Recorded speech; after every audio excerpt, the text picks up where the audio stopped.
후보자가 예상하고 있습니다.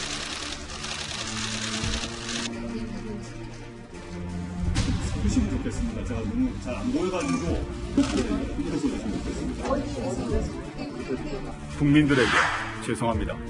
또 지금 공격을 받고 계신다고 합니다.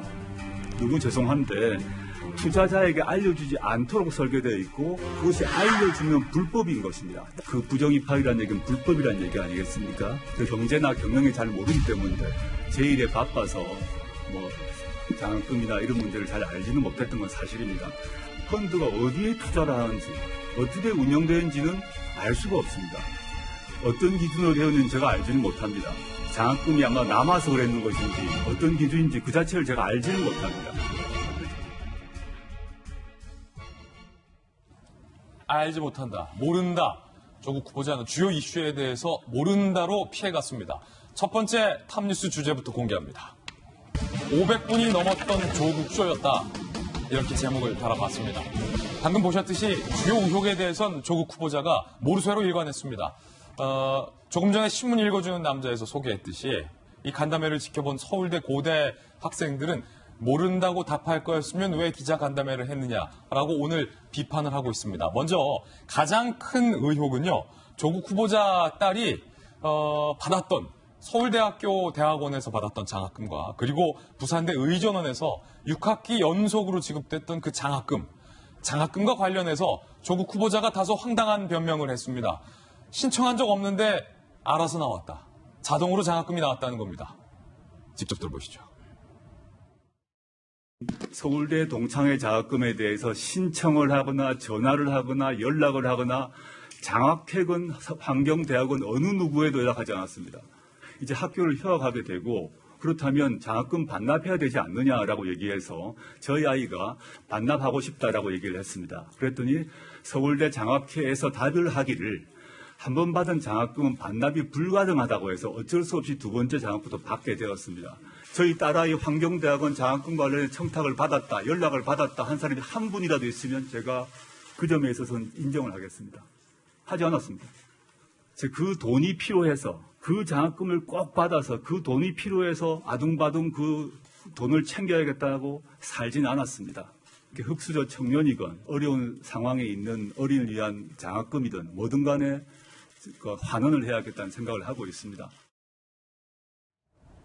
장학금을 신청하지 않았는데 장학금이 지급됐다. 더 나아가서 그 장학금 받아야 할 생각도 안 했다. 원치 않았는데 장학금이 지급됐다. 논란이 불거지자 이제서야 장학금을 반환할 생각을 하고 있다. 조국 후보자는 이렇게 발언을 한 겁니다. 이 방송을 보고 있는 형편이 어려운 그 장학금이 꼭 필요한 20대 청년들이 과연 조국 후보자의 이 발언 듣고 어떤 감정을 느낄지 우려가 됩니다. 김배민 박사님, 네. 서울대 환경대학원에서도 한 과목인가밖에 안 들었죠. 그리고 어차피 네. 부산대 의전원을 준비하고 있었는데 장학금이 지급됐어요. 신청 안 했는데 알아서 지급됐다. 때는 2014년입니다. 고려대학교를 졸업하고 바로 부산대 의전원으로 가는 것이 아니라 서울대학교 환경대학원에 입학을 하는 게 2014년이었고요. 두 학기를 다니게 되는데 두 학기의 기간 동안 단 한 과목만을 듣게 됩니다. 그러다 보니 대학원은 보통 3과목에서 4과목 정도를 한 학기에 듣게 되는데요. 어차피 그 대학원 서울대는 다닐 생각이 없었다. 그것은 서울대학교 환경대학원장이 본인 SNS에 글을 올리기 시작하면서 결국은 거쳐가기 위해서 이 자리를 선택한 것 아니겠는가라고 합리적인 의심을 보내기도 했고요. 아니 거쳐가는 학생한테 누가 이렇게 장학금을 줘요? 800만 원이 넘는 장학금이 지급됩니다. 신청만 근데 있다고? 여기에 대해서 조국 후보자는 명확한 사실관계에 대한 해명을 하기 위한 노력들을 충분히 해야 되는데요.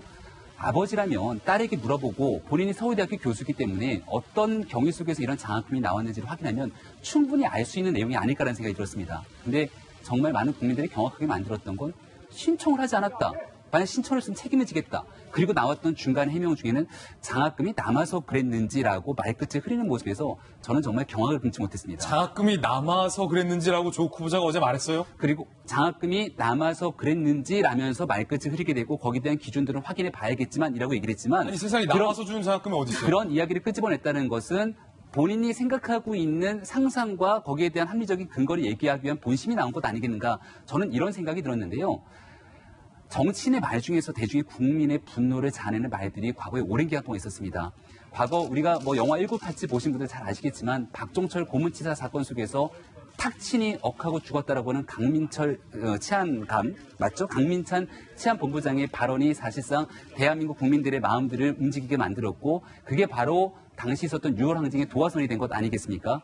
지금 있는 과정 속에서 많은 대한민국의 청년들이 분노하고 있는 과정 속에서는 이 조국 후보자의 딸이 반칙과 특권 없는 세상을 외치면서도 엄청나게 많은 특혜와 혜택을 받았다는 것인데 여기에 대해서 조국 후보자가 많은 기자들 불러놓고 하는 발언은 장학금을 신청한 적이 없는데 왜 나왔는지는 모르겠다. 과연 이 발언에 대해서 청년들은 어떤 마음을 가질지 정말 가슴이 답답합니다. 예, 신청한 적 없는데 장학금이 알아서 나왔다. 받기 싫었는데 어쩔 수 없이 받았다. 남아서 준 것인지.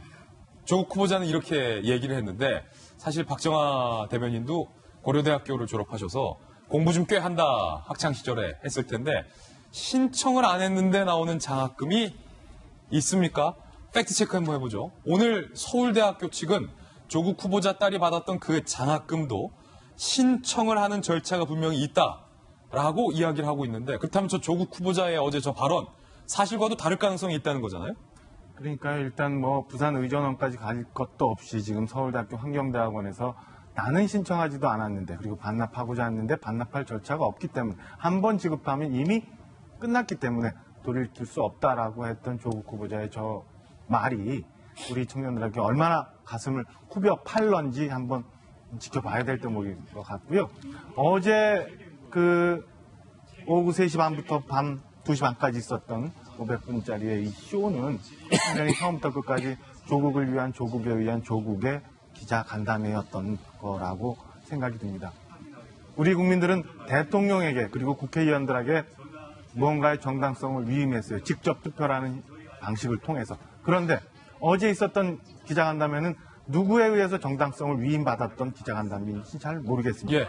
형식적으로 매우 문제가 있었습니다. 내용적으로도 지금 쭉 얘기했던 것처럼 다 몰라요, 몰랐습니다 라는 답이 50배 이상 나왔습니다. 아무것도 밝혀진 게 없습니다.